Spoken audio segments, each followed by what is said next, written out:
প্রিয়তমা, তোমাকে বলতে চাই, শুধু বাহ্যিক চেহারা দেখেই প্রেমে পড়ো না। চেহারার রং দেখে তাকে ভালোবেসো না। আমাকে না হয় তুমি বাহ্যিক চেহারা দেখেই ভালোবেসেছিলে, কারণ আমি তোমার প্রেমিক ছিলাম। কিন্তু যে তোমাকে পেয়ে গেল সারা জীবনের জন্য, তুমি যার কাছে সারা জীবন থাকবে, অন্ততপক্ষে সে মানুষটির তুমি চেহারা দেখো না, তাকে তুমি মন থেকে ভালোবেসো। কারণ যদি তুমি তাকে চেহারা দেখে ভালোবাসো, তাহলে হয়তোবা তারও পরিণতি আমার মতোই হবে। সেও হয়তোবা একজন প্রিয়তমার জন্য সারাটা জীবন শেষ করে দেবে। চেহারা দেখে কখনোই ভালোবাসা হয় না প্রিয়তমা। এই চেহারা একদিন শেষ হয়ে যাবে, কিন্তু মনের অবস্থা সারা জীবন সেটা থেকে যাবে।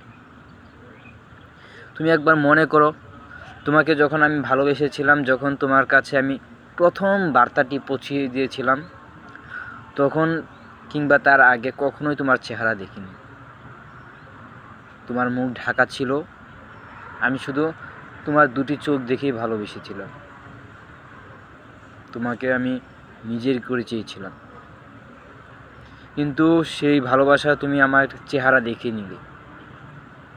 তুমি আমার চেহারা দেখে আমার প্রেমে পড়ে গেলে, কিন্তু যখন আমার চেহারা চলে গেল, আমার শরীরের গঠন পরিবর্তন হয়ে গেল, তখন তুমি আমাকে ছেড়ে চলে গেলে।